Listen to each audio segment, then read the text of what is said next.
जिनेन्द्र शांत मनस त्वत्पाद पद्माश्रया संप्राप्ता पृथ्वीतलेषु बहवः कारुण्यान् मम भक्तिकस्य च विभो दृष्टिं प्रसन्नां कुरु त्वत्पादद्वयदैवतस्य गदता शान्त्यष्टकं भक्तिता शान्तिजिनं शशि निर्मलवक्त्रं शीलगुणव्रतसंयमपात्रम् अष्टशतार्चितलक्षणगात्रं नौमि जिनोत्तममम्बुजनेत्रं पञ्चममीप्सितचक्रधराणा पूजितमिन्द्रनरेन्द्रगणेश शान्तिकरं गणशान्तिमभीप्सु दिव्यतरुसुरपुष्पष्टुभ्रष्टे दुन्दुविरासनयोजनघोषौ आतपवारणचामरयुग्मे यस्य विभाति च मण्डलतेजा तं जगदर्चितशान्तिजिनेन्द्रं शान्तिजिन सा प्रणमामि सर्वगणाय तु यच्छतु शान्तिं मय्यमरं पठते परमां च दिव्यर्चिता मुकुटकुण्डलहाररत्नैः शक्रादिभिः सुरगणे स्तुतपादपद्मा ते मे जिना प्रवरवंशजगत्प्रदीपा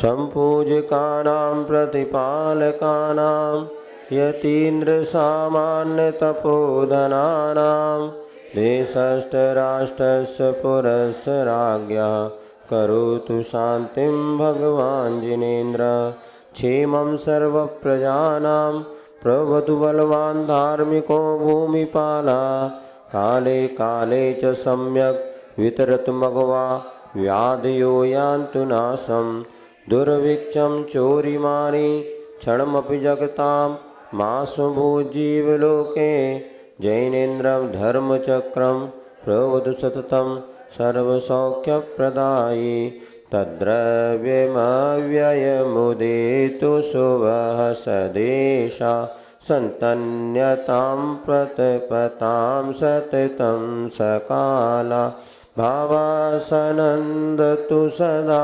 यदनुग्रहेण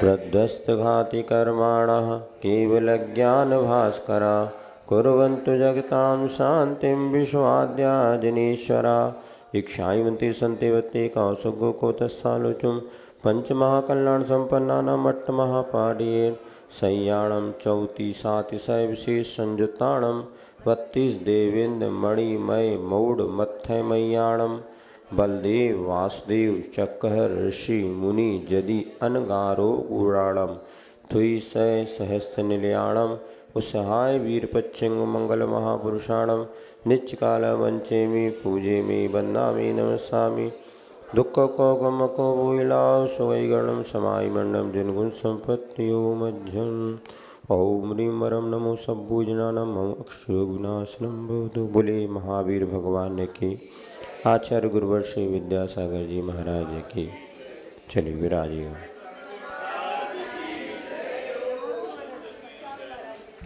पेज नंबर 2 पर मणुयणा इंद्र सुर धैर्य चतया पंचकल्याण सौखावली पत्या दंसनम नानझानम अनंतं बलम तेजनादिन्तु हंबरं मंगलम जेहि झाड़गिवाणेहि ऐदड्डयं जन्मजर मरणनयरत्तयं दड्डयं जेहि पत्तं शिवं शासयं ठाणयम्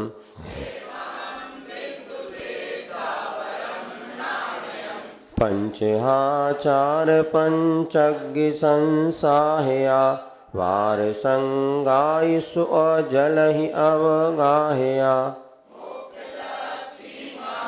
ते महन्ते सया सूरिनो दिन्तु मोक्षं गया संग घोर संसार भीमाडवी कानने तिक वियराल न पाव पंचानने गाण जीवाण पहदेसिया वंदे मोते उपाध्याय अमहेशया उग तव चरण करने जीनम गया मुवर झाण सो के झानम गया निब्बरम तव श्री ए समालिंगया साहबोते महम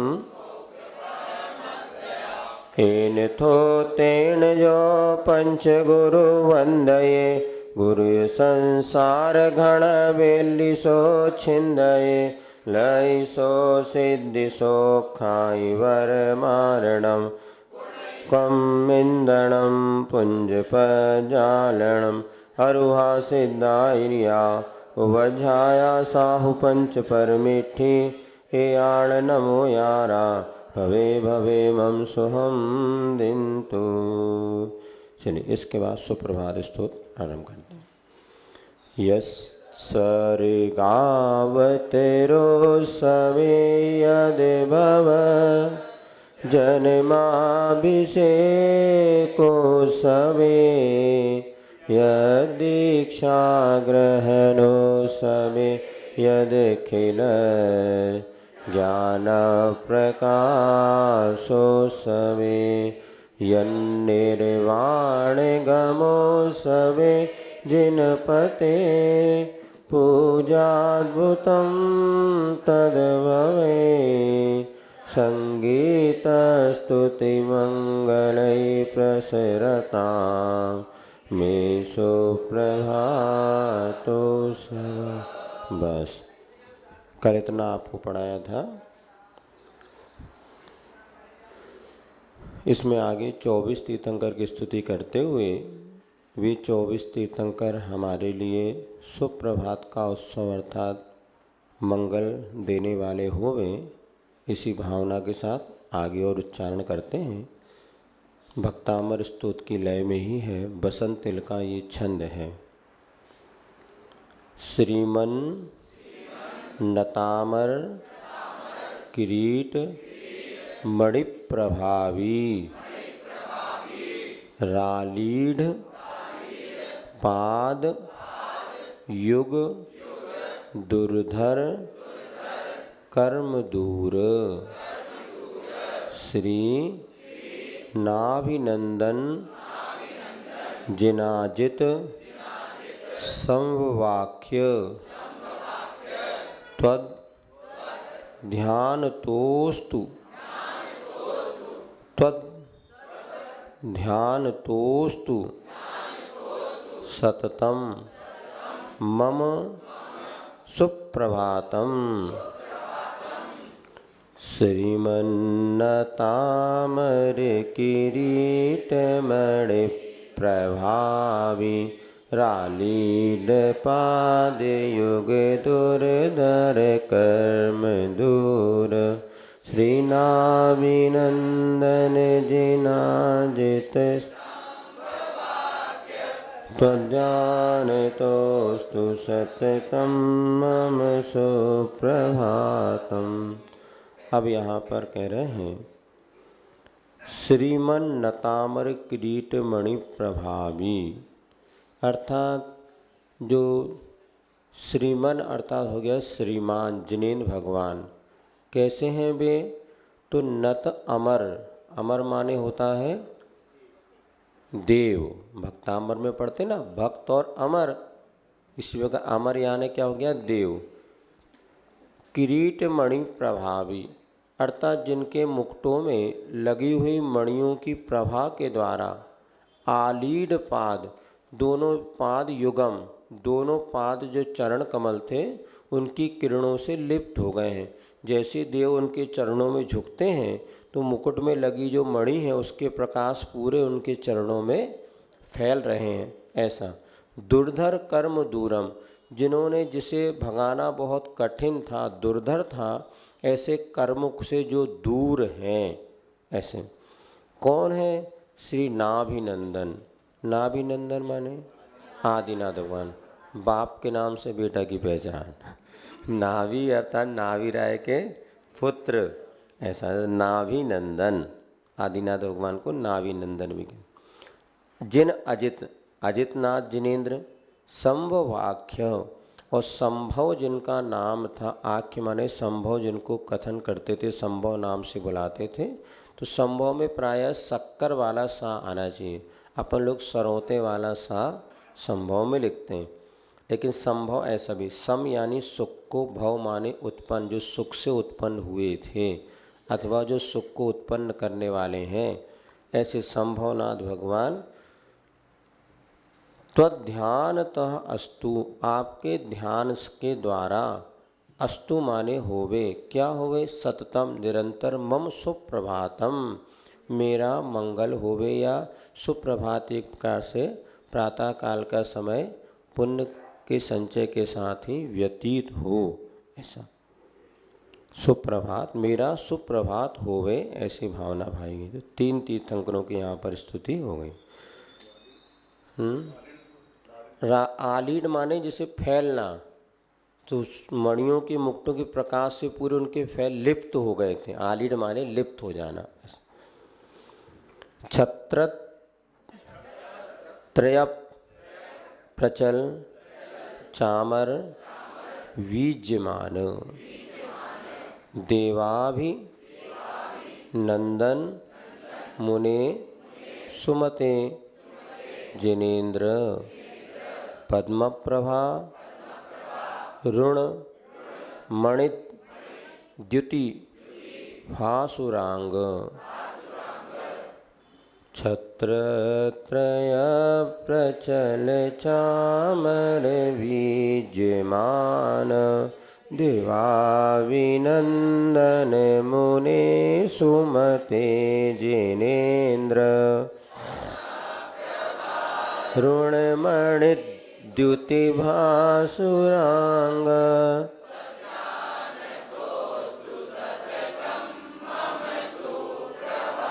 बस इसमें छत्र त्रयप, ये ध्यान रखो, स्वराघात विधि का। छत्र त्रयप, इसी प्रकार मणिद्युति, दायदा लेंगे, मणिद्युति मिल गया।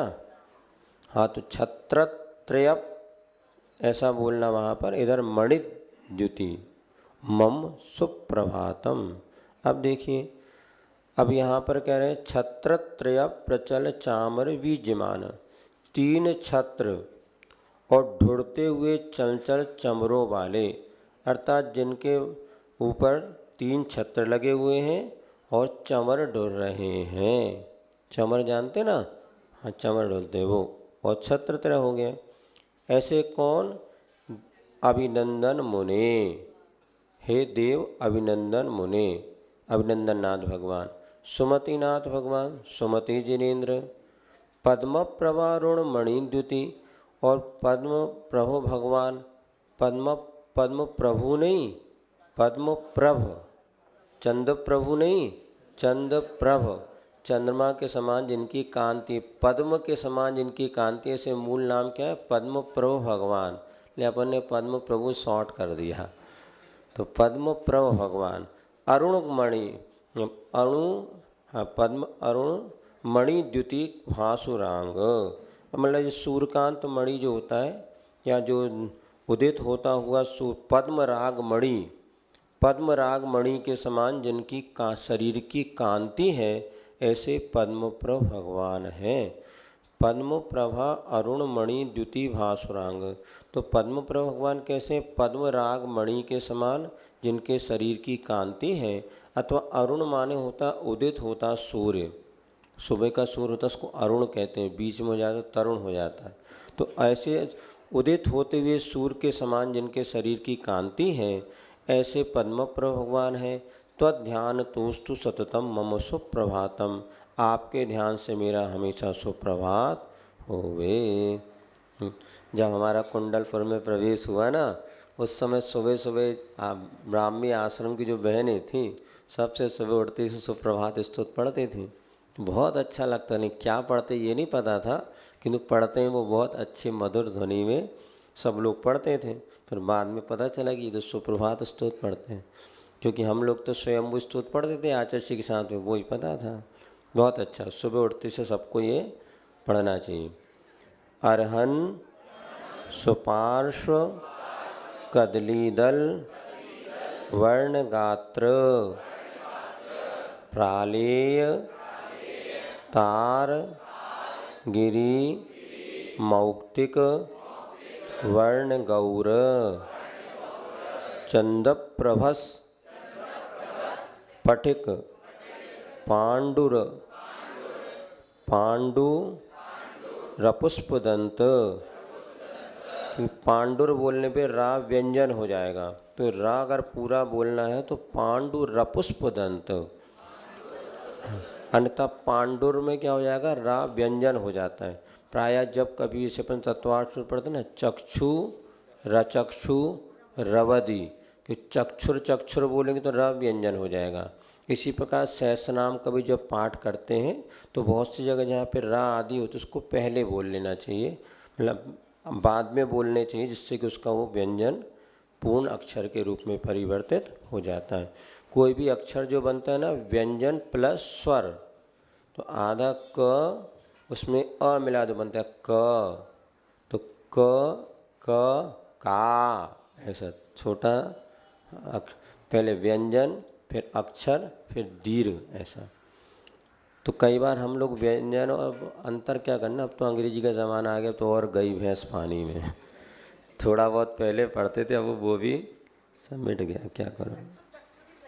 है चक्षु रचक्षु रवदी ये सही है, ऐसा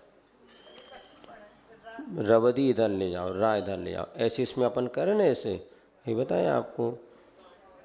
पांडु रपुष्पदंत, पहले पांडुर, हाँ है पूरा ये पांडु, नहीं तो रा अपना ह्रस्व ना आ जाए, इसलिए पांडु रपुष तोड़ना भी नहीं, लेकिन उसको जोड़ करके एकदम पढ़ेंगे, अलग भी नहीं करना, क्योंकि पांडुर अपने आप में पूरा शब्द है, लेकिन उच्चारण में ह्रस्व ना हो इसलिए उसको ऐसा पढ़ लेते हैं। हो गया। अब यहाँ पे सुपार्श्वनाथ अरहंत माने अनंत भगवान कैसे हैं। कदली दल वर्ण गात्र, कदली माने होता है केला, केले का दल माने पत्ता, तो केले का पत्ता जो होता है ना वृक्ष, हरे रंग का पत्ता होता है, उसी के समान जिनका शरीर था। अब हरे रंग का शरीर कैसे लगता होगा भगवान ही जाने, नहीं हमें तो ऐसा लगता है रहता तो सबका स्वर्ण रंग होगा, गोल्डन जैसे। अब इसमें भी किसी का हरी लालिमा को लिए, हरिमा को लिए, लालिमा को लिए, पीलेपन को लिए और सांवलेपन को लिए हुए। तो जैसे एक सफ़ेद कपड़ा होता है ना, आप देखना सफ़ेद कपड़े में भी बहुत अंतर है, एक लाल है, नीलेपन के लिए वो सफ़ेदी होती है, एक लालपन को लिए वो सफ़ेदी होती है, कुछ हल्के से सांवले रंग की। तो सफ़ेद सब हैं लेकिन उसमें थोड़ा डिफरेंट होता होगा, नहीं तो सारे लोग देखें सफ़ेद और ये देखें लाल तो अटपटा सा लगता होगा। लेकिन उसमें ऐसा लगने के बाद भी बिल्कुल पृथक तो नहीं दिखते होंगे, किंतु इस सफ़ेदे में भिन्न भिन्न प्रकार की सफ़ेदी होती है। उसी प्रकार कॉमन वर्ण होते हुए उनमें गोल्डन शरीर होते हुए भी थोड़ा उसमें लालिमा लिए होता होगा, या इधर नीला रंग को लिया होता। पार्श्वनाथ सुपार्श्वनाथ नीले रंग के थे, तो ये अजीब वजह, नीले रंग के कैसे दिखेंगे, नीली स्याही जैसे दिखें तो भी अच्छा नहीं लगेगा। तो उनमें कुछ नीलिमा रंग को लिए हो सकते हैं, ऐसा अपने को लगता है। काले रंग के लिए डार्क नीला जो है वो काला जैसा दिखने लगता है, जैसे पंचरत्न ध्वजा में है ना डार्क नीला, तो नीले से टी शर्ट पहने नीले रंग की डार्क, तो ये भी धीरे धीरे काले से में परिवर्तित हो जाते हैं। ऐसा ये सब शरीर के रंग को आधार बना करके स्तुति कर रही है, व्यवहार स्तुति है। समय सार में यही चर्चा करें कि शरीर जब आत्मा का रूप है ही नहीं तो शरीर की स्तुति को आत्मा की स्तुति कैसे माने, क्योंकि आत्मा के गुणों से स्तुति करे। जिस मद हर्ष द्वेषा जित मोह परिशहा जित कसाया, जिन्होंने परिचय को जीत लिया, मोह को जीत लिया, ऐसे अनंत भगवान ठीक हैं। अब आप कहें जो नीले रंग वाले, काले रंग वाले, पीले रंग वाले ऐसे भगवान, ये स्तुति तो गलत है। तो वहाँ पे उन्होंने कहा नहीं, ये व्यवहार स्तुति है। शरीर का वर्णन का, यद्यपि आत्मा का वर्णन नहीं है। फिर ये अपन बाहुबली भगवान की स्तुति पढ़े, विसट्ट कंद, ये सब शरीर की स्तुति है। किंतु वीतराग शरीर के हमें दिखता क्या है? आत्मा दिखती कि शरीर दिखती? आत्मा के गुण दिखते कि शरीर के? हाँ, अब आपने हमें देखा तो क्या देखा? दिगंबर मुद्रा देखी, हमारे भीतर के रत्नत्रय देखा क्या? नहीं। तो हम तो बाहर की देह की स्तुति को आत्मा की, क्योंकि देह के आधार पर ही तो वो आत्म तत्व है। दिगंबर मुद्रा हमने देखी तो हम तो वीतरागी नग्न मुद्रा दृष्टि नासा पे धरे। इन्होंने जिनेन्द्र वर्णी जी ने शांतिपथ प्रदर्शन एक ग्रंथ लिखा, वो सब लोगों को पढ़ना चाहिए। बहुत अच्छा ग्रंथ है। इसी में उसकी PDF डली है, आपकी पुस्तक में भी QR कोड डला है शांतिपथ प्रदर्शन का। उसको खोल करके एक बार आप देखिएगा, उसमें एक देव दर्शन का प्रसंग है। सुन रहे हैं सब लोग? हाँ सुन रहे हैं, अच्छा। देव दर्शन का प्रसंग है। उसमें उन्होंने कहा देख, ये पत्थर की मूर्ति, इससे सिर पटकने से क्या मतलब, पत्थर से क्या लाभ मिलने वाला? उन्होंने कहा देख, मैं तुझे से पत्थर की प्रतिमा में भगवान दिखाता हूँ। अब उन्होंने कहा एक साक्षात भगवान महावीर बैठे हैं और एक पत्थर की मूर्ति है। अब दोनों में तुझे क्या दिख रहा है? भीतर के गुण दिख रहे हैं क्या? बाहर से तो दोनों में वीतरागता दिख रही है। अब यदि भीतर से अगर तू देखना जाए तो अब इस जैसे हमारी देह में तुम रत्नत्रय या केवल ज्ञान या सर्वज्ञता का मान करके आप दर्शन कर रहे हैं, दिख तो कुछ भी नहीं रहा आपको।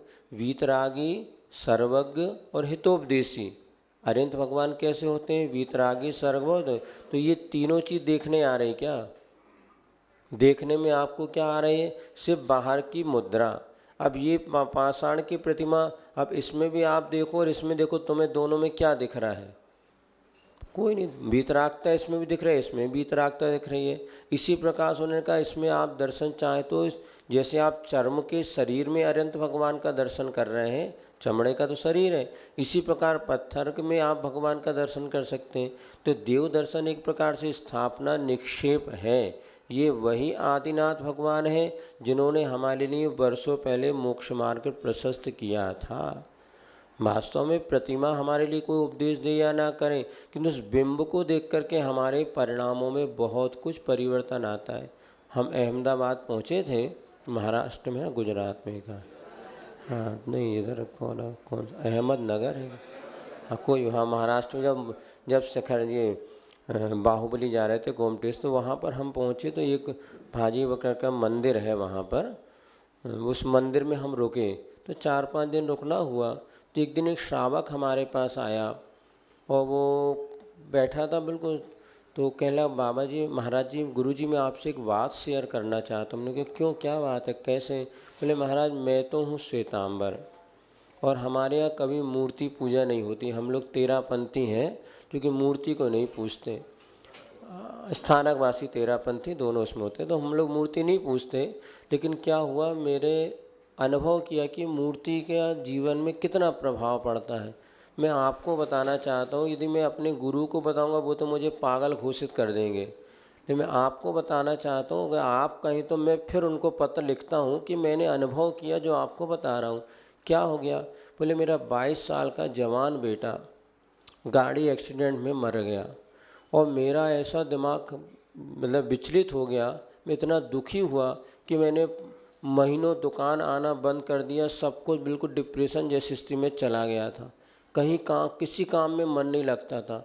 अब लेकिन बहुत समय जब व्यतीत हुआ, मैंने दुकान तो जाना ही है, तो मैं आके दुकान में बैठने लगा, किंतु दुकान में मन नहीं लगता था। फिर एक दिन मन में आया, चलो सामने मंदिर है, चलो अपन चलते हैं। और मैं आया और मैं भगवान के सामने, मूर्ति के सामने बैठ गया। यद्यपि मेरी मूर्ति में कोई श्रद्धा नहीं थी, क्योंकि हमें आज तक वो बताया ही नहीं गया, लेकिन मेरा एक दिन मन में आया चलो मैं बैठता हूँ। और उस दिन मैं मूर्ति के सामने आधे 1 घंटे बैठा। मुझे ऐसा लगा कि मेरा मन बहुत हल्का हो गया और मुझे बहुत अच्छा लगा। फिर दूसरे दिन मैं फिर आके बैठा। ऐसे मैंने अभी तक रोज़ आके बैठना शुरू किया। मेरे मन में इतना हल्कापन, और जो भी मेरे मन के संकल्प, कुछ नहीं प्रार्थना करता मैं, से मात मूर्ति के समक्ष बैठने से मुझे इतनी विशुद्धि बढ़ी। अब मुझे लगता है कि हम मात इसको पाषाण की प्रतिमा नहीं कह सकते, इसके समक्ष बैठने से भी मेरे जीवन में इतना परिवर्तन आया। मैं अपने गुरु को शेयर करना करूँ। हमने कहा करो भाई, माने ना माने अलग बात है, आपके जीवन में जो परिवर्तन आया वो तो आप करें। व्यवहार में हम देखते हैं कि यदि किसी की फ़ोटो अपने सामने है, अब यदि एक साधु की फ़ोटो है और वहीं आपके जिनसे आप राग रंग रखते हैं पति की फ़ोटो है, वहीं भाई की फ़ोटो है, तो सभी फ़ोटो को देख के अंतर आता है कि नहीं आता? तो सामान्य जब चित्र को देख कर के हमारे अंदर बुरे अच्छे परिणाम आते हैं।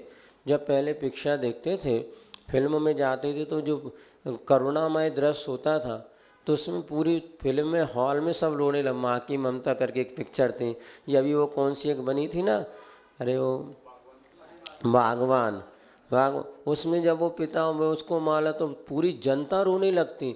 पता है कि ये नाटक है, कोई ओरिजिनल नहीं है, वे सब बदमाश हैं जितने ओरिजिनल हमें रुला रहे से हम तो हंस रहे हैं वहाँ जितने पैसा। लेकिन अब जो वो और डरावनी पिक्चर देखो तो भय लगने लगता, ऐसे राग रंग की फिल्में देखो तो मन में वैसे परिणाम होते। अभी ये देखा महात्मा गांधी ने बताया उनका जीवन संस्मरण कि मैंने एक बार नाटक देखा था, नाटक हरिश्चंद्र नाम का नाटक।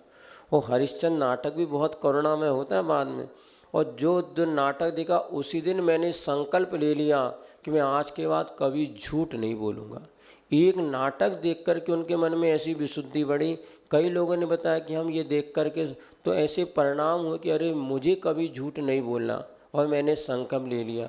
वहीं आज हम जो टीवी में आदि दृश्य देख रहे हैं तो इससे ही हमारे परिणाम विकृत हो रहे हैं। घरों घरों में जो लड़ाइयाँ हो रही ना, इसका कारण मात्र है आपकी सीरियल। जो सीरियल है ना, ये बहुओं में, भाइयों में, पति पत्नी में ईगो पैदा कर देते हैं। और देवराज जो लड़ाइयाँ बिल्कुल ने कहा, एक पति निपट गया, दूसरा आ जान दो, दूसरा निपट गया, कौन दिया बाती कौन सा बताते ना, ऐसा है ना। कोई सीरियल आया 2-3 पति हो गए, तुम्हें नहीं पता, हमें तो पता, देखो हमने कभी नहीं। तुम्हें लोग तो बता दें। और सबसे ज़्यादा सीरियल देखती महिलाएं। यदि आइए बता रहे थे गुना में स्टार प्लस 5-6 दिन के लिए बंद हो गया तो महिलाओं ने हड़ताल कर दी, रोड पे आ गई कि ये सीरियल क्यों बंद कर। ऐसी स्थिति है। अब ये जितने सीरियल देख रहे हैं ना, घरों को तोड़ने वाले यही हैं। ये सीरियल में अच्छी बातें कम बताते हैं। और वो सास भी कोई बहू थी, एक बार हम छतरपुर में क्लास लगा रहे थे, मूक माटी लगाते, 3 से 2000 सन की बात है, एक की बात है। और दोपहर को 3 से 4:30 का हमने समय दिया और महिलाएं 3:15 बजे तक आए। एक दिन हमारा दिमाग खराब हो गया, हमने कहा तुम लोग टाइम पे क्यों नहीं आते। तो हमने छोटा सा वो मंदिर था बाजू में नेमीनाथ भगवान उधर, तो बिल्कुल 10 बाई 10 का कमरा था, और वहीं जाके बैठ गए। हमने कहा जो 3 बजे आएगा वही पढ़ेंगे और बाकी को सबको दूरदर्शन से काम चलाओ, सिर्फ आवाज़ आएगी, महाराज नहीं दिखेंगे। तो अब सब लोग आ गए, सबत ही जब हम छोड़ महाराज ऐसा। तो हमने बताया तुम लोग लेट क्यों हो जाते रोज़। बोले महाराज वो सीरियल 3 बजे ख़त्म होता है। सास भी कही बहुत ही, तब हम लोग सीरियल छोड़ छाड़ फिर भग के आते हैं। हमें पहले क्यों नहीं बताया, हम 3:15 से क्लास लगा लेते हैं, तो हमें क्या पता। तो हम रोज़ रोज़ तुम ऐसा करते, अच्छा नहीं लगता। तो उनको ही समझ में आया। तो ये जो है इस प्रकार से उन्होंने देखा। आज एक रिपोर्ट के अनुसार एक बच्चा 20 वर्ष की उम्र तक पहुँचते पहुँचते 10,000 से ज़्यादा बलात्कार के चित्र देख चुका होता है, और इतने ही वो मर्डर के केस देख चुका होता है। जो ये सब देखेगा तो उसके मन में कैसे भाव उत्पन्न होंगे, देखो तो आप। आज भाई बहन के रिश्तों की मर्यादा समाप्त हो गई। इसमें भी अभी वो जो बेटी वाली पुस्तक, तो उसमें बताया कि किस तरह से मौसी ये रिश्ते जो अपने रिस्पेक्टेबल माने, अब वो फिल्मों में, टीवी में, वो सारे के सारे वही दृश्य देखते हैं। इससे परिणामों में विकृति आती।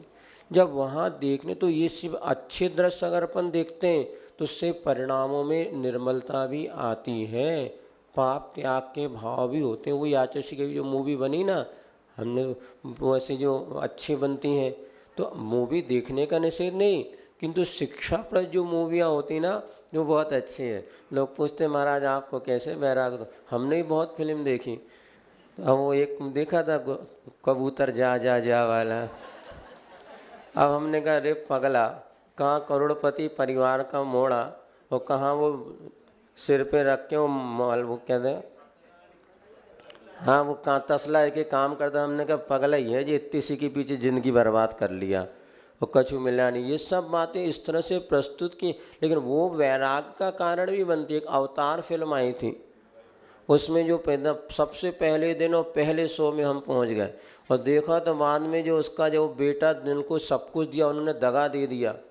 फिर उसने अपना खून बेच करके और अपना वो किया, फिर गाड़ी बनाई और फिर जब करोड़पति बन गया तो बेटे रोड पे आ गए। ये वास्तव में 3 घंटे में पूरा दुनिया का वैराग्य भी बताया जाता है, राग भी है। तो 3 घंटे में आपको पूरे पुराण पढ़ने की आवश्यकता नहीं, महीनों। यदि वास्तव में देखा जाए तो देखो, वही रास्ता राग का है तो वही रास्ता वैराग का है। वैराग के लिए 2 रास्ते नहीं होते। आपको यहाँ से घर जाना और घर से यहाँ आना, 2 अलग अलग रास्ते कि एक ही रास्ते? जिस रास्ते से मंदिर आ रहा है उसी रास्ते से घर जा रहे हैं। जिस रास्ते से वैराग्य की ओर आना उसी रास्ते से राग की ओर जाना। आपको वैराग्य कैसे हो? कल पूछे थे ना, आपको ही देख के वैराग हुआ हमें। महाराज हम तो दिखे नहीं आपको, कैसे? आप जैसे लोगों को देख के हुआ। एक सोचता है भाई भाई लड़ रहे हैं, चलो अपनी व्यवस्था अपन अलग से बनाएंगे, और दूसरा सोचता है यही संसार है भैया, चलो अपना आत्म कल्याण करेंगे। कोई दर्पण देख विरक्ति, कोई मृतक देख वैरागी, बिन कारण दीक्षा लेता वो पूर्व जन्म का। तो एक ही चीज़ है। वही मातृश्री बताते, एक प्रसूति वैराग माना जाता है। जब माँ बच्चे को जन्म देती है तो इतना तकलीफ जो होती है उसको वैराग सा होता है, हे भगवान अब कभी मैं ऐसा कार्य नहीं करूँगी, इससे इतनी कष्ट सहन करने पड़े। किंतु पुनः राग का संस्कार होता है, फिर उसी राग रंग में शमशान वैराग। जब वहाँ किसी को जला करके आते हैं तो ऐसा वैराग होता है, कब तक? जब तक घर नहीं पहुँचे, फिर नहा धो करके सब उसी में। लेकिन वैराग आपको भी होता है, लेकिन बहुत क्षणिक होता है और फिर थोड़ी देर बाद पुनः राग रंग में परिवर्तित हो जाता है। इसलिए जीवन के किसी भी क्षण में, इसमें दिया है भजन, आज समय मिला तो जरूर पढ़ते हैं। समय का मिले 6:45 बज गए। चलो कहाँ पहुँच गए थे अपन? ये तो जिन प्रतिमा का अपने जीवन में कितना महत्व पड़ता है, इसलिए देव दर्शन प्रतिदिन तो करना ही चाहिए। हमारे यहाँ पे सबसे पहले में जन्म से ही हमें बताया जाता कि प्रतिदिन देव दर्शन करना। और बच्चा मंदिर नहीं जाता तो हम लोग को खाना नहीं मिलता था। नहीं, आज की मम्मी बहुत अच्छी मम्मी है, हे भगवान ऐसी माँ सबको दे कि मंदिर भी ना जाए तो कोई बात नहीं बेटा, तू तो स्कूल चले जा, मंदिर तो कभी भी चले जा। पास में स्कूल मंदिर है, स्कूल है 10 किलोमीटर और मंदिर है आधो किलोमीटर, तो भी माँ को इतना विवेक नहीं कि पहले मंदिर पहुँचा बाद स्कूल के लिए वो आधे घंटे पहले से ड्रेस पहना करके रास्ते पे खड़ा रहेगा, बस का इंतजार करेगा। लेकिन मंदिर चला जाए नहीं, और बस से कहा महाराज ये बच्चा मंदिर नहीं जाता। तुम्हारी गलती कि उसकी गलती? हम कौन मंदिर जाते थे? वो तो मार मार मुसलमान बनाया जाता। पहले तो ज़बरदस्ती, नहीं भी गए तो दर्शन भले ना करो, चंदन तो लगा ही लो, क्योंकि नहीं तो खाना नहीं मिलेगा। भगवान तो एक तरह, पहले चंदन लगा लो। तो पहले भी बच्चे जैसे थे जैसे आज के बच्चे हैं। ऐसा नहीं कि पहले बच्चे खूब अच्छे होते थे, सब वैसे थे। लेकिन पहले माता पिता कड़क हुआ करते थे, खरेटा बहारी होते। खरेटा बहारी जानते हो? सीख वाली आँख के फूल बहारी हैं, जिससे टाइल्स का भी कचरा साफ नहीं हो। पहले ऐसी खरेटा बहारी सीख वाली झाड़ू की नाली का कचरा भी साफ होता था। आज बच्चे तो बहुत अच्छे हैं, किंतु उनके माता पिता इतने सुस्त बन गए हैं और एक ही 2 पैदा हो रहे हैं। पहले 5-10 होते तो सब पर प्रेम बढ़ता, अब एक ही 2 पे पूरा फोकस है, मंदिर नहीं जा तो मत जा। आज 90% बच्चे इंदौर में ऐसे हैं जो कि प्रतिदिन देव दर्शन नहीं करते। माँ संडे के संडे चले गए तो चले गए। बड़े शहरों को यही दशा है। भोपाल में हमने एक दिन मंदिर में बच्चे को देखा तो हमने प्रवचन का सौभाग्य कि 1.5 महीने मुझे एक दिन मंदिर में बच्चा देखा। दिखते नहीं है सब मंदिर। इसीलिए हम बार बार कहते बेटे छोटी जगह में कम से कम प्रतिदिन देव दर्शन तो होते। तुम्हारे संस्कार बच जाएंगे, किंतु बच्चों को संस्कार देना बहुत कठिन है। यही हमने देखा था अभी जब हम क्लर्क का, ये कौन से कॉलोनी है एयरड्रोम के पास, एरोड्रोम क्लर्क कालानी नगर, हम सामने बिल्डिंग में रुके थे। एक बड़ी बिटिया आई, अपनी दादी को मंदिर दर्शन कराने लाई। वो मोटरसाइकिल पे बैठी रही और जैसे दादी अंदर गई वो मोबाइल उसने शुरू किया। 20 मिनट तक वो मोबाइल चल, किंतु अंदर नहीं गई। दादी दर्शन करके उसको गाड़ी में बैठा ला, वापस ले गए। हमने कहा देखो ये तो इनकी संस्कार है कि दादी अंदर दर्शन गए मैं भी दर्शन कर लूँ, उसके भाव नहीं बने। दादी को अंदर भेजा, इधर मोटरसाइकिल खड़ी, मोबाइल निकाला, 20 मिनट मोबाइल चलाई और जैसी दादी अंदर से आई गाड़ी बैठा के ले गए। तो हम तो अपने संस्कार बचा लेंगे कि तो आने वाली पीढ़ी को संस्कार देना बहुत मुश्किल होता है। जब घर के निकट मंदिर हो तो सहज संस्कार पढ़ते चले जाते हैं, लेकिन बड़ी विचित्र, सुबह से स्कूल भेज दिया, देव दर्शन तक नहीं, तो ऐसी पढ़ाई से क्या मतलब, ऐसे सब धन से क्या मतलब। तो पहला आवश्यक है प्रतिदिन देव दर्शन करना। वही देव दर्शन से ये लिखा है सम्यक दर्शन की उत्पत्ति होती है। पशु पक्षी भी जिन बिंब का दर्शन कर लेते हैं तो उनको सम्यक दर्शन की प्राप्ति हो सकती है, जो कि अनंत संसार के दुखों को कम करने का साधन है। आज सब पढ़ाई तुम करा रहे किंतु भगवान छूट गए, अमेरिका भेज रहे, इंग्लैंड भेज रहे, ऑस्ट्रेलिया भेज रहे, भैया दर्शन मिलेंगे क्या? नहीं नहीं महाराज, दर्शन नहीं मिलेंगे। दिन में भोजन मिलेगा क्या? नहीं मिलेगा। अरे ये माता पिता बच्चों को दुर्गति में भेजने वाले हैं, अच्छे माता पिता नहीं हैं। सच्चे माता पिता तो वो ही हैं जो बच्चों के संस्कारों के साथ शिक्षा दें। संस्कार देव दर्शन की छूट गए, दिन में भोजन की छूट गए, भक्षा भक्ष का तो छूट ही रहा है। एक साथ 20 नान वो सब बच्चे खा रहे। तुम तो बड़े कालड़ से कह रहे कि हमारा बच्चा ऑस्ट्रेलिया में पढ़ रहा, हमारा बच्चा अमेरिका में बैठ रहा। हम तो कहते धिक्कार है ऐसे माता पिता को जो कि अपने बच्चों को अपने पास रह के पढ़ा नहीं पा रहे। क्या तुम्हारा संस्कार दे रहे तुम? जैन कुल में जन्म लिया है तो संस्कारों की मुख्यता बचा के रखो बेटा, और कहीं नहीं मिलने वाला। इसलिए वो माता पिता आजकल क्या करें, मम्मी पापा भी बच्चों को पास में रखना ही नहीं चाहते, टेंशन समझ रहे हैं। 1-2 होने इतनी टेंशन, उन्होंने कहा 4 घंटे 8 घंटे स्कूल चला गया, टरो अच्छे घर से टर गया, फिर आया 1 घंटे, फिर 2 घंटे ट्यूशन भेज दिया, चलो और टर गया। और जैसे थोड़ा बड़ा हो गया पढ़ने बाहर भेज दिया। तो पैसा दे के बच्चों को तुम पालोगे ना तो बच्चे तुम्हें पैसा दे के तुम्हारा बुढ़ापा व्यतीत, कभी तुम्हें समय, तुमने उनको समय नहीं दिया।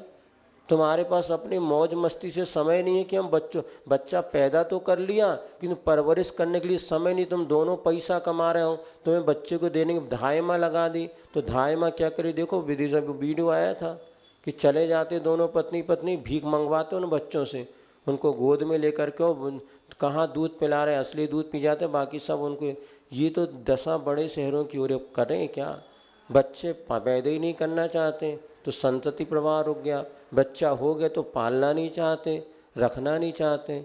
इसीलिए बहुत जो प्रश्न बिगड़े ना, देव दर्शन बहुत अनिवार्य है। इसी बात पे प्रवचन शुरू हो गया था। क्या करें हम तो सोचते ज़्यादा न समझाना पड़े, किंतु क्या करें, तुम लोग फिर भी नहीं समझते। हमने भी सोची अब जो कुछ समझाना मंच पे बोलना, अगले से कमरे में ज़्यादा किसी को नहीं समझाना, क्योंकि अपना टाइम व्यर्थ करना है। जिसको आना हो प्रवचन में सब बातें सुना देते हैं, सुनो, बुद्ध पुण्यशाली हो गए तो सुन लोगे, और नहीं तो पापियों को सुनाने से कोई मतलब भी। चलो हो गया ना पूरा, अर्थ नहीं बताया। अच्छा, कदली थे और ये चंदब स्फटिक, हाँ, प्रालीय तार गिली मौक्तिक वर्ण गौर। और कैसे चंद्रप्रभु भगवान, तो यहाँ पर कह रहे हैं प्रालीय तार मान लिया हिमगिरी, रजतगिरी और मोती। प्रालेय तार गिरी, तो उन्होंने प्रालेय से लिया हिमगिरी पर्वत, इससे लिया तार से रजतगिरी पर्वत, और मौक्तिक माने मोती के समान सफ़ेद रंग वाले।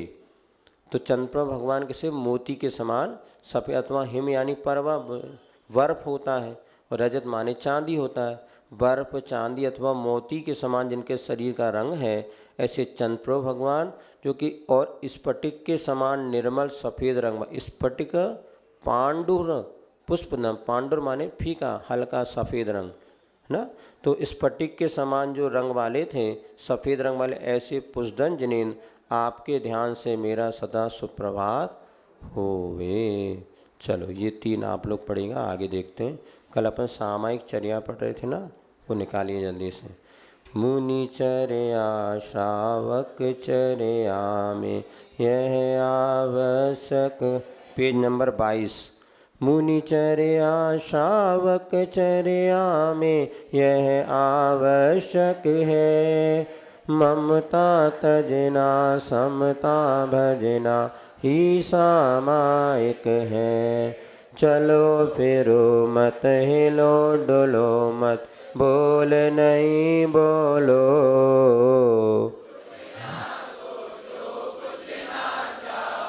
बस निश्चल होलो, राग देश अरु मोह करो मत, विधि आवश्यक है। ममता तजना समता भजना, ही सामायिक है। बस देखो, अपन 12 भावना में बोधि दुर्लभ भावना आती, उसमें देखा जैन कुल मिलना कितना दुर्लभ है। दुर्लभ है निगूढ़ से थावर, अरु तरस गति पानी, नर काया को सुरपति तरसे। उत्तम देश सुसंगति मिलना, श्रावक कुल पाना, अर्थात उत्तम देश उत्तम संगति श्रावक कुल सब कुछ हमें मिला है। फिर भी थोड़े से अपने अज्ञानता के कारण हमने देश भी छुड़वा दिया, संगति भी छुड़वा दी, और कुल श्रावक कुल भी छूट गया। अब जहाँ वो रहते हैं, अभी कल परसों उस दिन महाराज जी से एक बेटी ने पूछा था ना कि हम महाराज अभी जहाँ पर जब गए विदेश में अमेरिका में, तो पहले हमें मांसाहारी लोगों के साथ बैठ के भोजन करने में गिलानी होती थी। मांस मच्छी अंडा देख लो, तो अभी भी अपन देख लें तो कहो दिन भर खाना ना खाएं, लेकिन धीरे धीरे उनके साथ उठते बैठते खाते खाते हमारी सारी गिलानी समाप्त हो गई। सामने कोई मछली खा रहा हो तो हम उसके साथ बैठ के रोटी खा सकते हैं, और धीरे धीरे कभी वो मछली इसमें भी आ जाए ना, तो इसमें कोई दो मत नहीं है। संगति से ऐसा ही होता है। अभी एक भैया कल बता रहा था ना, उसको वो कहा गया तो सोचा कुछ और होगा, वो मछली थी। फिर थोड़ा उसने पूरी थाली तुरंत छोड़ दी, फेंक दी, नीचे गिर पड़ी उसकी थाली में वो मछली। अब चूँकि अन्य लोग खाते थे तो वो आजकल इतनी इतनी सी तो होती हैं, छोटी छोटी सी, और वो सब, तो इसीलिए ऐसी संगति जब जहाँ शुद्ध शाकाहारी भोजों के लोगों की संगति में अपन रह रहे हैं, फिर भी परिणाम बिगड़ते हैं। जहाँ टोटल मांसाहारी, एक बिटिया जो है वो उसमें बोले एयरफोर्स में मैं जाऊंगी, ये करूंगी। उसने बताया मेरे 50 बच्चे जहाँ एरोप्लेन की उड़ाने की शिक्षा, 49 बच्चे मांसाहारी हैं और मैं एक अकेली शाकाहारी हूँ। अब कितनी दृढ़ता से वो पालन करे, क्या करे, लेकिन कुछ दिन में ये अपने को कोई भी बुराई कब तक लगती, जब तक अपने अच्छाई के संस्कार हैं, और एक दिन नहीं लगता हैबिट बनने में। और धीरे धीरे क्यों बच्चे शराब पीने लगे, क्यों बच्चे नॉनवेज खाने लगे, और नॉनवेज क्या है, व्यसन है मांसाहार। एक बार मुख में आपका लग गया फिर वो व्यसन आदत बन जाए। शराब का व्यसन होता ना, ऐसी मांसाहार का व्यसन होता है। और खेद की बात है कि हमारे जैन परिवारों में भी ये व्यसन बढ़ रहा है।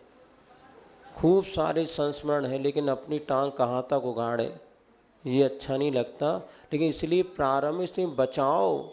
भैया हम कम पढ़े, लेकिन कुछ सब संपन्न परिवारों में ज़्यादा दुर्दशा है। जिनके पास 2 वक्त की रोटी नहीं है तो मेहनत करने के लिए दुनिया में जाना ठीक है, ठाट बाट खूब है, उसके बाद भी बच्चों को ऐसी जगह मलेच्छ खंड जैसे में तुम लोग भेज रहे, क्या बड़ा कर रहे हैं, हमें तो समझ में नहीं आता। चलो भगवान इनको सद्बुद्धि दे, सबको सन्मति दे भगवान, इतने भावना भाव।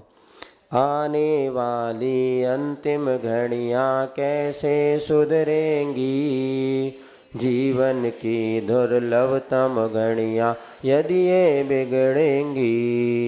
अरे संभलना आज संभलना अति आवश्यक है।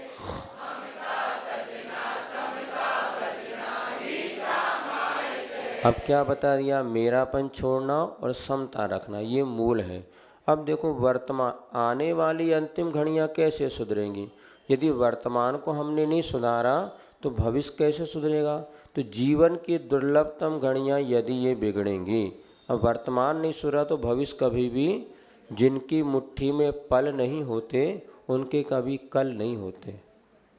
पल माने वर्तमान, जिसकी मुट्ठी में वर्तमान है उसी का भविष्य सुरक्षित है। जिसने वर्तमान को नहीं, बाद में हम सब कर लेंगे, सुधार लेंगे, अभी नहीं जा रहा मंदिर मत जाने दो, अभी खाना खा लेने दो, बाद में सब नहीं।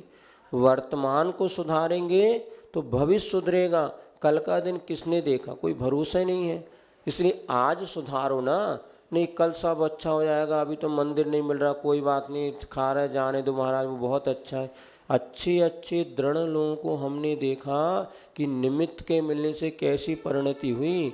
अच्छे अच्छे मुनि, आरिका, ब्रह्मचारी, ब्रह्मचारिणी गृहस्थ में चले गए। खूब उदाहरण तुम लोग सुनो। क्यों? निमित्त ऐसा मिला, परिणामों पर। मुनि आचार्य, बड़े बड़े वर्षों की तपस्वी साधना करने वाले, ऐसा निमित्त मिला, अंतर्मूर्त में परिणाम बदले और ऐसी जिंदगी में चले गए कि साधु छोड़ के गृहस्थ बन गए। कितने उदाहरण रोज आपके सामने। फिर आप इतना अति विश्वास कैसे कर, नहीं महाराज हमारा बेटा तो दुनिया में कहीं भी जाएगा ना, कभी गलत काम नहीं करेगा, और बाद में हमें आके बताता है महाराज मेरी सब पाप हो गए। माता पिता को तो यही विश्वास है मेरा बेटा बिल्कुल दूध का धुला है, वो भी बेचारा क्या करे, उसने कभी नहीं सोचा था ऐसी परिस्थितियां बन गई। बेटियों के सामने ऐसी परिस्थिति बन रही, सब छुपा रहे हैं माँ बाप से। हमें जो जुड़ जाते तो बता देते, हम उनको संभाल लेते। लेकिन तुम लोग तो गंधारी और सब धृतराष्ट्र बन रहे हैं। गांधारी ने आँख पे पट्टी बांध ली। हर माँ बाप ज़्यादातर आँखों पे पट्टी बांध के जी रहे हैं, और सब बच्चों को समझ नहीं बहुत अच्छे, और बच्चे भी समझ नहीं करें क्या। अच्छे अंधे माता पिता मिल गए, जो करना सो करो। उनका बचपन नहीं, बाद में वो भी दुखी होते हैं, लेकिन करें क्या, उनके कर्म ऐसे फूटे, उनको ऐसे अंधे माँ बाप मिले जो कि उनके संस्कार के विषय में सोच ही नहीं रहे। उनको बस दुनिया को दिखाना है कि हमारा बेटा अमेरिका में पढ़ रहा है, हमारी बिटिया बेंगलोर में पढ़ रही है, हमारे ये बढ़िया जॉब कर रहे हैं। ये सब दुनिया की थोथली बातें हैं। अंतःकरण में हर मानव, हर व्यक्ति समझ रहा है कि योग्यता के निषेध नहीं है, आवश्यकता का बिल्कुल निषेध नहीं है। जब यहीं पर वो चीज़ हो सकती तो बाहर की अनावश्यक, हम कभी भी आवश्यक का निषेध नहीं करते, लेकिन अनावश्यक रूप से आज जो तुम बच्चों पे कर रहे हो उसका हमें दुख होता है। जो आवश्यक हो तो बहुत ज़रूरी है तो हम कम मना नहीं है। अनावश्यक जो परीक्षा, जो पढ़ाई, जो शिक्षा अपने यहाँ नहीं है तो भैया भेज दो। अब वहाँ धर्म सब कुछ नष्ट हो रहा है, फिर भी तुम अपने अहंकार में जी रहे हैं। आधे ज़्यादा माता पिता तो अपने बच्चों को अपने ईगो पॉइंट की पूर्ति के लिए कारण बनाते हैं, और माता इसमें ज़्यादा पक्ष लेती हैं। पिता तो बिल्कुल रहता मुँह में ज़्यादा नहीं, कि मम्मियों के आगे उनकी चलती नहीं। एक बार क्या हुआ, सुनाया था ना आपको, नहीं भूल गए। एक पिता, वकील का एक लड़का था, और उसकी माँ ने उसकी पिटाई कर दी, और पिटाई कर दी तो रोता रोता वो नहीं, हाँ माँ ने पिटाई कर दी तो बेटा रोते रोते पिता के पास गया, बोले पापा, पिताजी मुझे आज मम्मी ने मारा। तो पिता ने फिर एक चांटा लगाया। बोले वकील का लड़का तो इतनी अकल नहीं है कि सुप्रीम कोर्ट की शिकायत कभी हाई कोर्ट में नहीं की जाती। सुप्रीम कोर्ट में जो दंड मिला उसकी शिकायत कभी हाई कोर्ट में, समझे, वकील ने आई। अब मम्मी ने मारा तो पिता क्या करे, बेटा उनके आज 90% माँ अगर सुधर जाए ना, माँ अगर पॉजिटिव, बच्चे पिताजी कभी प्रेशर नहीं देते बच्चों को। वो तो हमारे जैसे कहते हैं बेटा 60 to 70, बस 60 से 70 लाख, 10% पिता होंगे, 90% पिता कहते हैं बेटा कम पढ़ो लेकिन संस्कार बचाओ। किंतु माताओं को लग रहा है कि अगर हमने बच्चे को नहीं पढ़ाया पता नहीं उसकी क्या ज़िंदगी होगी। यार हमारा ज़माना बदल रहा है और हमारी बेटी अगर ऐसा नहीं करेगी क्या होगा।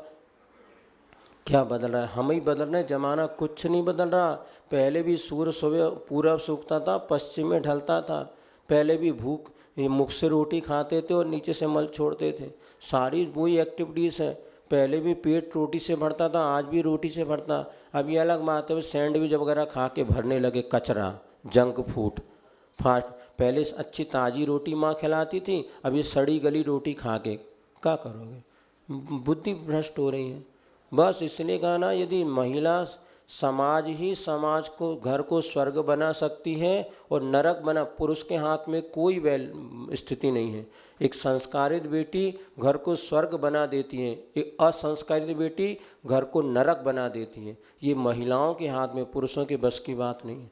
इसलिए आचार्य महाराज ने 5 प्रतिभाशाली बेटियों के लिए खुलाई, बेटों के लिए कुछ नहीं। उनको पता है ये भ्रष्ट भी होंगे ना तो ज़्यादा भ्रष्ट नहीं होंगे। ये अगर गलत मार्ग में, पूरे समाज, परिवार और समाज का, देश का अहित हो जाएगा। इसलिए बेटियों को संस्कार देना बहुत ज़रूरी है और उनको सम्मान देना बहुत ज़रूरी। किंतु क्या करें, अब वो बताएं ना, नारी ही नारी की सबसे बड़ी शत्रु है और बच्चों के शत्रु उनकी माँ बन रही है। पिता कम बन रहा है, बुरा लगेगा तो लगे, हमें क्या करना है। लेकिन बुरा इंजेक्शन एक बार चुभता जरूर है, किंतु भीतर दवाई चली जाए ना तो बहुत अच्छा होता। आज माँ ही शत्रु बन रही है बच्चों की। हमारे पास एक बच्चा रोते हैं, शिवपुरी की बात है, रोता है, हाथ में दिखाया लाल उसकी लकीर पर, माँ ने मुझे झरिया वो मारा। माँ ने कहा था 90% लाना और मेरे 70% है, माँ ने मुझे मारे, झरिया दिखाया बच्चा। हमने कहा माँ है कि डायन है? परसेंटेज कम आए तुम बच्चों को मारने लगी, ये कोई माँ का प्रेम है कि नहीं? सब दिखावे की माँ हो गई। एक बच्चा आया, बोले महाराज मैं सुसाइड करने जा, बताया होगा आपने, आत्महत्या करने जा रहा हूँ, 6वीं क्लास का लड़का था, शिवपुरी की बात है। तो हमने कहा क्यों मरने जा रहा? बोले मम्मा ने कहा था 95% आना चाहिए, वो मेरे 70% है, अब मैं घर जाऊँगा तो माँ मुझे मारेगी, पापा मारेंगे, मैं मरने जा रहा हूँ। हमने उसके चाचा को कहा तू बेटा थोड़ी देर रुक, मरना तो चले जाना थोड़ा बाहर, इतना सा बच्चा मरने। फिर हमने उसके परिवार के चाचा को बुलाया, हमने कहा देखो ये मरने जा रहा है, क्या करना है बताओ, छोड़ दोगी? अरे नहीं नहीं नहीं नहीं, नहीं कहा देख लो वो माता पिता के पास जाने को तैयार नहीं, क्योंकि घर जाऊंगा तो मम्मी निजित मुझे मारेगी, क्योंकि माँ भी आजकल इतनी क्रूर हो गई है कि पहले इतनी क्रूरता माँ में नहीं थी। माँ मारती भी थी तो स्वयं रोती थी। एक बार ये श्री कृष्ण बताते, राधा जो है, राधा ने, उसकी माँ कौन थी, वो पालती थी ना, यशोदा।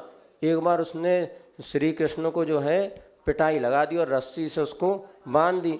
उसके बाद वो रोने लगी तो श्री कृष्ण हंसने लगे, माँ तू कैसी है, मारे मुझे पिटाई में और रो तू रही?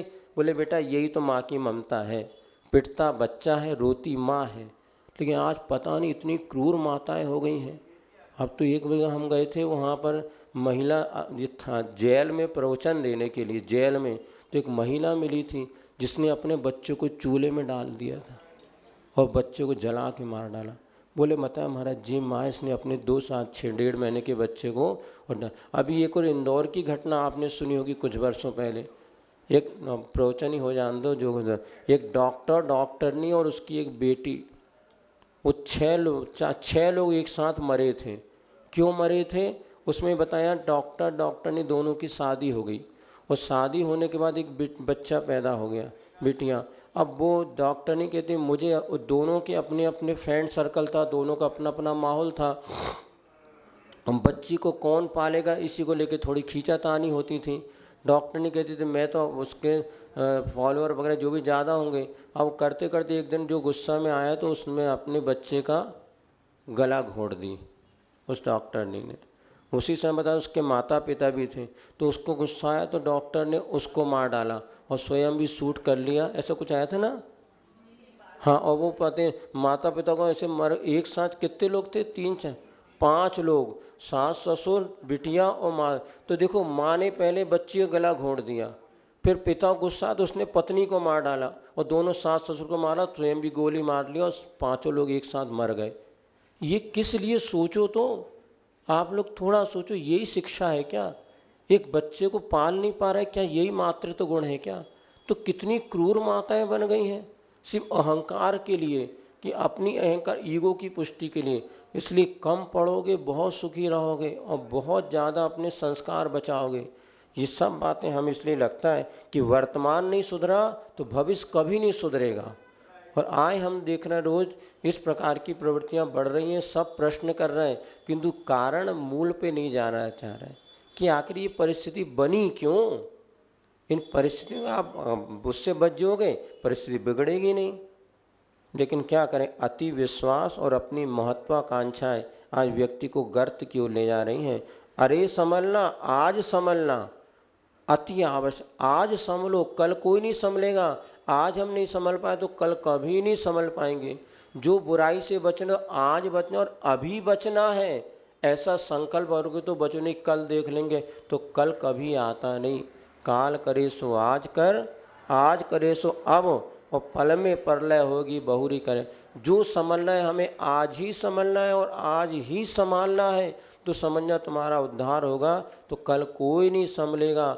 एक बार दुल्हन को सजाने के लिए 1000 फूल कम है, किंतु जिंदगी भर रुलाने के लिए एक गलती काफ़ी है। एक गलती सारी जिंदगी रुलाती है। एक दुल्हन को 1000 फूल भी कम पड़ जाएंगे, एक गलती सारी जिंदगी रुला सकती है। इसलिए गलती ना हो इसके लिए सावधानी रखो और ऐसा द्रव्य, क्षेत्र, काल, भाव बच्चों को दो जिससे कि उनका भविष्य उज्जवल बन सके। यही उपदेश है। क्षमा,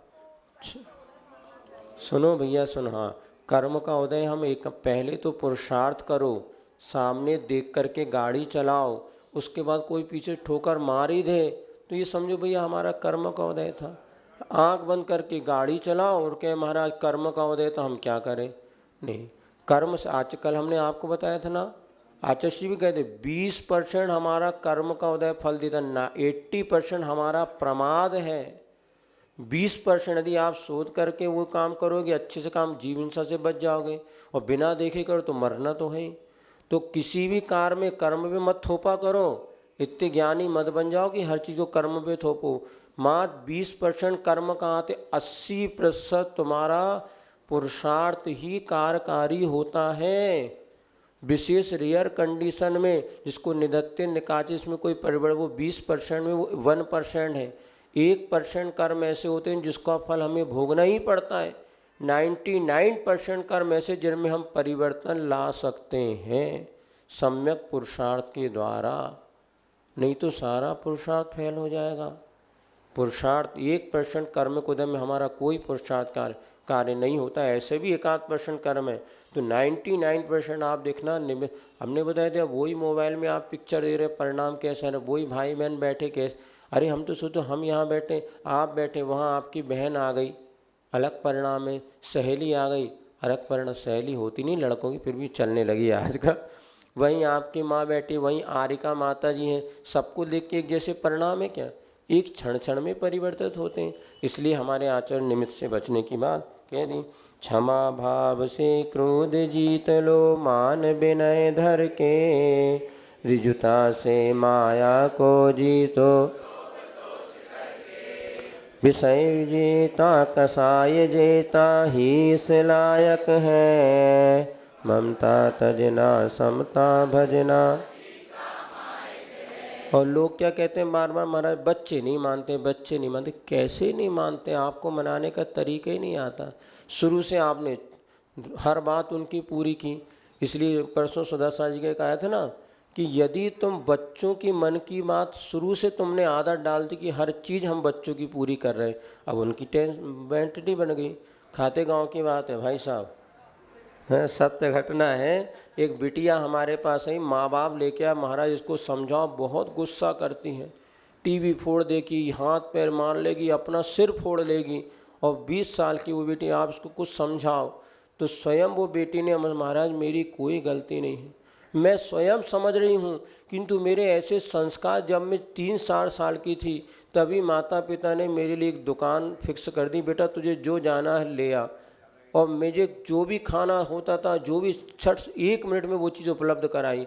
क्या पहनना, मुझसे पूछते बेटा क्या पहनना, मैंने कहा जीन्स। हाँ बेटा चल, तुझे क्या करना है चल कर ले। और बोले अब ऐसी थी, मैंने 19 साल तक कभी ना सुनी नहीं। अब जब मैं ना सुनती हूँ मुझे इतना गुस्सा आता है, अनकंट्रोलिंग। मैंने घर में टीवी फोड़ दी, सारे बर्तन फोड़ दिए, अलमारी तोड़ दी, क्योंकि इन्होंने मुझे ना क्यों कहा। मैं स्वयं दुखी हूँ अपनी गलती से, लेकिन माता पिता ने बचपन से मुझे इतने हाँ हाँ कह के मुझे जो खिलौना चाहिए चाहे कुछ, माता मुझे पूरी। इसीलिए अभी परसों महाराज जी कि बस यदि तुम बच्चे को संभालना चाहते हो, बचपन से ना कहना शुरू कर दो। सब कुछ तुम्हारे पास है बेटा, अभी नहीं मिलेगा। अपने आप उसकी सहनशीलता बढ़ेगी। तुमने बचपन से हाँ हाँ हाँ क्या पहनना, कभी बच्चों से उनसे मत पूछे तुझे कौन से स्कूल में पढ़ना है। वो वीडियो बहुत चल रहा था, किसी ने परसों, बच्चों से ये मत पूछे तुझे कौन से स्कूल पढ़ना है, ये मत पूछे तुझे क्या खाना है, ये मत पूछ तुझे कौन से कपड़े पहनना है, ये मत पूछो मुझे तुझे कहाँ पढ़ना है, ये मत पूछो तुझे क्या करना है। बेटा जो हमें करना है वो हम तेरे लिए करेंगे, तो ये बस समझ कि हम तेरे हितकारी हैं। बस ये संस्कार डालना तुम्हें दूसरी पहली क्लास से। तुमने पहली क्लास से संस्कार डाले, बेटा तुझे क्या। इसीलिए बच्चे दुखी हैं, बच्चे बिल्कुल जिद्दी नहीं होते, तुमने जिद्द बढ़ा दिया। हमारे सामने एक माँ आई, बच्चे महाराज ये बच्चा जिद्दी करता, मानता नहीं। हमने कहा कैसे नहीं मानता, तो उसको कहा तो भाई ये पेंसिल नहीं मिलेगी आपको, थोड़ी देर में दूसरी चीज़ चेंज कर दी, ठीक हो गया। अब आप मोबाइल, मरना रो रहा है तुरंत मोबाइल पकड़ा दी, अब मत तो दो, रोने तो दो, आप बेटा ये पुस्तक पकड़ा दो, उसको खिलौना चाहिए, तुरंत वो चुप हो जाता है। आपने स्वयं उसके तो बता रहे ना, हम ही उन बच्चों का जीवन बिगाड़ना है। तो बिल्कुल एक, यदि तुम चाहते हो हमारे बच्चे अच्छे संस्कारवान बने, एक संकल्प ले लेना, बच्चा जो कहेगा वो हम नहीं करेंगे, जो हमें उसके लिए अच्छा लगेगा वो करेंगे। लेकिन करना कब से? जन्म ले, आज, अभी से। जब वो बच्चा 18 साल का हो जाएगा, फिर तुमने मना किया ना तो मुश्किल हो जाएगा। इतना क्रोध तुम्हें सूट कर देगा वो। अभी आया पेपर में, 6 साल के बच्चे ने अपने पिता को गोली मार के हत्या कर दी। क्यों कर दी? उसने कहा था पिता से मुझे वीडियो गेम लेकर के आना, और जब पिता बाजार से आए बोले पापा वीडियो गेम कहाँ है? अरे मैं नहीं ला पाया। बाप के जेब से बंदूक निकाला, उसको शूट कर दिया। विदेश की कहीं की घटना है, पेपर में है ना। अब ये तो संस्कार तुम लोग दे रहे हो, बचपन से जो पहनना हो पहनाते हो। महाराज अभी एक माँ से, बच्चे से हमने पूछा, मतलब भाई था वो आया, तो हमने पूछा बेटा वो बच्ची इतना सा कपड़ा पहनी, बिल्कुल घुटने से 4 अंगुल ऊपर। हमने कहा ये क्यों पहना रहे तुम बेटा, तुम तो सब महाराज की जुड़े संस्कार। बोले महाराज क्या करें, जन्मदिन में जो गिफ्ट आती ना पूरी यही आ रही हैं। तो जन्मदिन में बच्चे के छोटे, अब वही कपड़े आते हैं, वो हमें क्या करें, फेंक नहीं सकते तो पहनाते। हमने कहा ऐसा नहीं, वो गिफ्ट को फेंक दो, जो संस्कार अच्छे वो देना। बच्चे बाजार जाते हैं, वही खरीदने को मांगते हैं। तुम तो उनके माँ बाप हो, तुम्हें तो विवेक है, बच्चों को प्रेम से समझाओ, बेटा जी अपना अच्छी जी है। बच्चे मान जाते हैं। हमने देखा चौके में इतनी इतनी सी बिटियाँ हैं जो कि साड़ी पहना दो, पूरा पल्लू पकड़ी थी, जब तक पूरा आहार ना हो जाए। मम्मी का खिसक जाओ, उनका नहीं खिसकता। 2 साल की बेटी है वो, कई बार देखा आप करके, वो जानती है कि मैं साड़ी पहनूं, मुझे पल्लू पहना है। हमारी माताएं नहीं जानती कि हमें पल्लू ढांकना है। कारण उस समय क्या, अब वो क्या होता है, वो संस्कार बच्चों में पड़ जाते हैं। अब हम ही जानते बेटा ऐसे पहन ले, धीरे धीरे उनको बुरा लगता नहीं।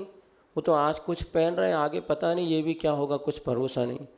क्योंकि धीरे धीरे देखो, हम दिगंबर हो गए तो हम उतनी विकल नहीं होती। और यहाँ धार्मिक आस्था की बात, ऐसे बच्चों में जब ये संस्कार पढ़ने लगे तो उनको बुरा वो लगता ही नहीं, बिल्कुल नॉर्मल लाइफ हो जाती।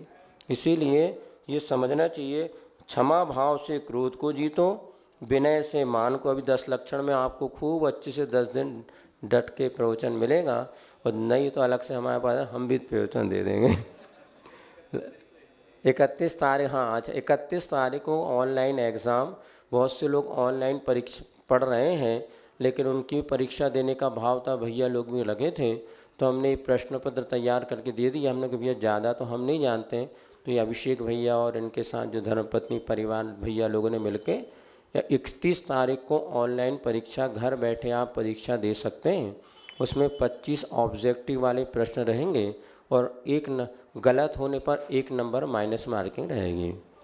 तो आप टिक तो लगाना है 30 मिनट का, कितनी देर में करना, मात्र 30 मिनट में आपको तुरंत। जैसी भी परीक्षा होती है, हमने तो कभी दी नहीं, अपन तो ऑफलाइन वाले हमेशा रहे, इसलिए मज़े में हैं। अब लेकिन फिर भी दूर दराज जो लोग पाठशाला जिन्होंने परीक्षा दे दी ऑफलाइन, वो भी चाहें तो दे सकते हैं, लेकिन हाँ दे सकते हैं। और बस उसमें नंबर इसलिए सोच रहे ये और वो दोनों का एक जैसा रिजल्ट घोषित कर देंगे, जिसमें कि बढ़िया अच्छी तरीके से आपको उसका लाभ ले सको। तो जो लोग पढ़ रहे हैं वो परीक्षा की तैयारी, सिलेबस वही है जो कि आपको पुराने इसमें दिया था। ऑनलाइन ऑफलाइन में जो ऑफलाइन कहते हैं ना उसको, उसका जो पाठक्रम था उसी पाठक्रम मात्र 25 ऑप्शन है, और उसमें टिक ही लगाना है कौन सा सही है। लेकिन इतना सरल भी नहीं है कि तुम सोचो गधा ने रेखा और अपन लगा दो बोले जाइए। लेकिन मन से लगाएंगे, अन्यथा 1 नंबर, यदि एक गलत लगाते हैं आप तो उसमें 1 नंबर का, 4 नंबर का एक प्रश्न है, 100 नंबर का पेपर है, तो 4 नंबर का एक है। उसमें जैसे आपको पता दिया अरिहंत भगवान संसारी है कि मुक्त, तो जो 4 ऑप्शन रहेंगे संसारी मुक्त दोनों अथवा इनमें से कोई नहीं, तो एक आपको टिक लगाना है। तो सही लगा तो 4 नंबर मिलेगा, गलत लग गया तो 1 नंबर आपके कट जाएंगे। इसलिए नज़र हटी तो सावधानी से करिएगा, और जल्दी से उसको आप लोग सभी लोग जो सुन रहे हैं आज ही अपना रजिस्ट्रेशन कराएं। समय को भैया बताओगा, शाम को सुबह की क्लास के अतिरिक्त वो समय आपको डाल देंगे। ऐसे क्या होता पता नहीं, हमें जानकारी बिल्कुल नहीं है। जब भैया लोग जैसे कराएं अपने वो तो रिजल्ट आ जाएगा, तो अपन उसको मात्र 1.5 घंटे के लिए लिंक खोलेंगे। उसमें जो भी 1.5 घंटे के भीतर देना चाहते हैं, आधे घंटे में वो टाइमर वगैरह सेट कर देते, बता दे 30 सेकंड है ना, 30 मिनट में अपने आप वो बंद हो जाएगा। एक प्रश्न के बाद कुछ नहीं बंद होगा ना? हाँ, टोटल 30 मिनट के बाद ऑटोमेटिक लॉक हो जाएगा वो। तो इस 30 मिनट में तो पूरा 10 बार पढ़ लें। और नकल देना नहीं, बिना नकल के देना, जिसको देना हो। पुस्तक खोल के करोगे तो पाप लगेगा, है ना? बिना पुस्तक खोल के अपनी परीक्षा करो। इसलिए है हम बताते हैं प्रतिभा स्थल में कई बार बच्चियां बिना नकल के स्वयं अपनी, ऐसे तुम लोगों को किसी को नकल नहीं करना, पुस्तक नहीं खोलना। जो लोग ऑनलाइन परीक्षा दे रहे हैं उनका नियम है कि बिना पुस्तक खोले परीक्षा देना। जितना बने तो दो, नहीं बने तो कोई बात नहीं। वैसे 60 से 70% पर्याप्त हैं। चलिए, हो गया। चलो इतने रखते हैं, समय आपका हो गया। जिन वाणी के ज्ञान ते सूझे लोकालो, सो वाणी मस्तक धरो सदा देते तो ही डोक। हे जिन वाणी भारती माँ तोय जपो दिन रैन, जो तेरी शरणा गए सो पावे सुख चैन। कायु सरगम को